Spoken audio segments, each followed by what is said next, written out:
Hypothyroidism হলে কেন weight gain হয় আজকে সেই বিষয় নিয়ে একটু আলোচনা করব। সবটাই আপনাদের দোষ নয়, যে আপনারা হয়তো ভাবছেন যে আমার থাইরয়েড থাকা সত্ত্বেও আপনি বেশি খেয়ে ফেলছেন বা আপনার কোনো একটা যে কোনো কারণে হচ্ছে, কিন্তু কিছুটা থাইরয়েড হরমোনেরও একটা প্রবলেম আছে বা থাইরয়েড গ্ল্যান্ডেরও একটা প্রবলেম আছে, যার জন্য আপনারা ওয়েট গেইন করে ফেলছেন। কিন্তু আপনারা চাইলে এই ওয়েট থেকে কিন্তু মুক্তি পেতে পারেন। তো সেইগুলোই আজকে নিয়ে আলোচনা করব। আর আমি ডায়েটিশিয়ান শ্রেয়া চক্রবর্তী। আজকে হাইপোথাইরয়েডিজমে কেন ওয়েট গেইন হয়ে যায় সেই বিষয়ে একটু আলোচনা করব, আর ডায়েটে কি রাখলে আপনারা এই ওয়েট থেকে মুক্তি পাবেন সেটা একটু বলে নেব।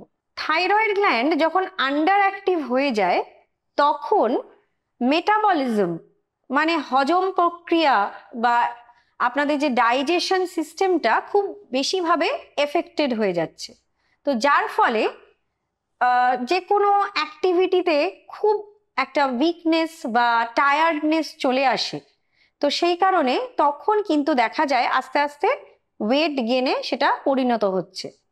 এই থাইরয়েড হরমোনগুলো বিশেষভাবে আমি মেনশন করতে চাই T3 বা T4, যে থাইরয়েড গ্ল্যান্ড থেকে যে হরমোনগুলো বেরোয় সেইগুলো খুব ইম্পর্টেন্ট ফর মেটাবলিজম আমাদের শরীরের।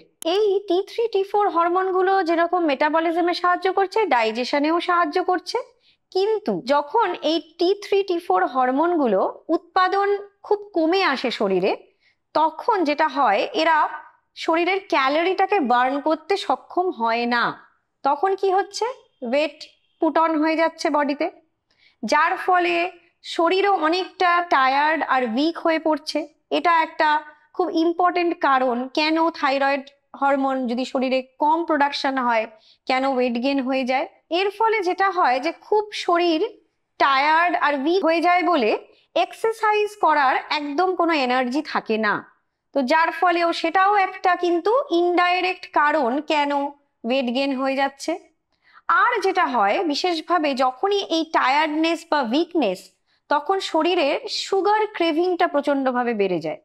আর এই সুগার ক্রেভিং মানেই বেশি বেশি করে মিষ্টি খাওয়া, প্রিজারভেটিভ যুক্ত খাবার খাওয়া, যেগুলো মনে একটু ইমোশনাল একটা গুডউইল আনে। তো সেই জন্য তখন যেটা হচ্ছে এক্সেস ক্যালোরি ইনটেক হয়ে যাচ্ছে, যেটা এক্সারসাইজ করেও বার্ন করা যাচ্ছে না। তার ফলে যেটা হচ্ছে হিউজ বডি ওয়েট গেইন।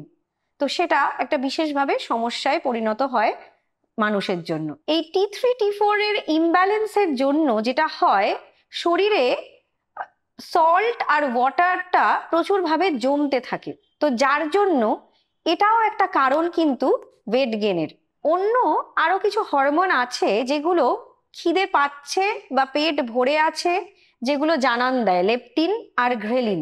তো এই হরমোনগুলোকেও ঠিক করে কাজ করতে দেয় না বলে এদেরও একটা ইমব্যালেন্স তৈরি হয়, যার জন্যে শরীর বুঝতেই পারে না যে তার কতটা খাওয়া উচিত বা এবার খাওয়াটা স্টপ করে দিতে হবে, যার ফলেও কিন্তু একটা ওয়েট গেইন হয়ে যেতে পারে।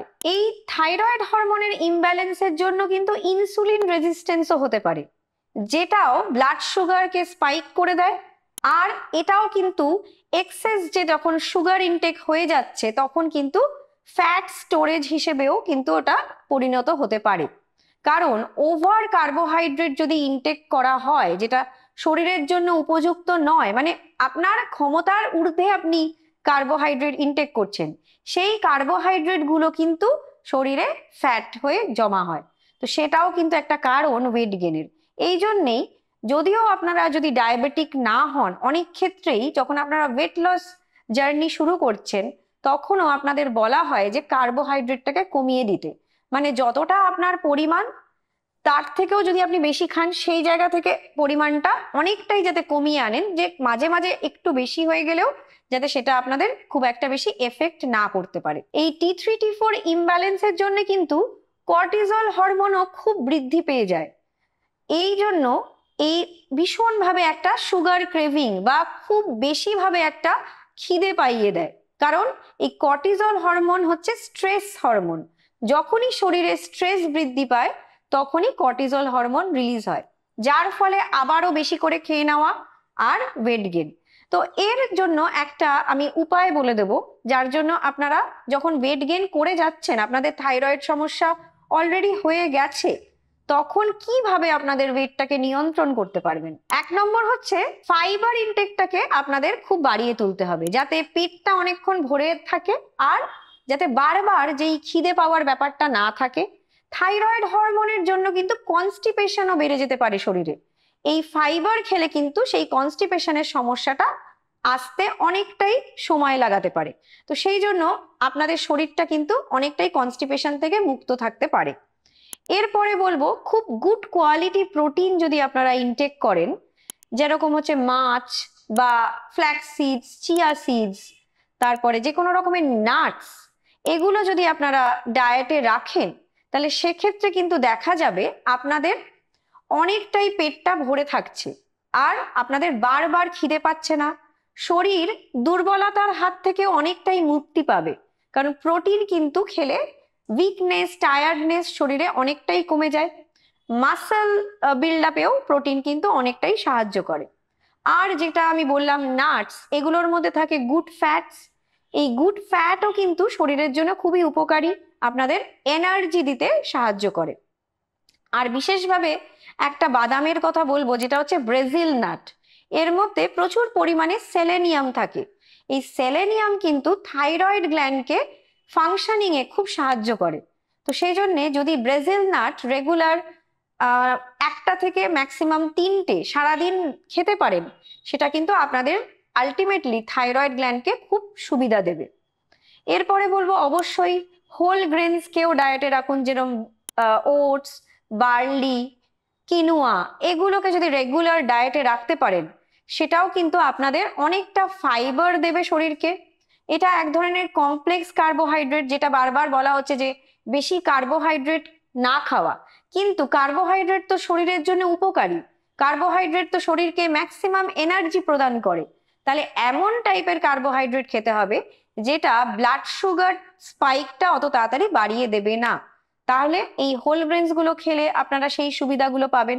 আর এইভাবে যদি রেগুলার ডায়েটটা সাজিয়ে নেন, তাহলে কিন্তু থাইরয়েড হলে যে ওয়েট গেনের সমস্যাটা থেকে অনেকটাই আপনারা বাঁচতে পারবেন।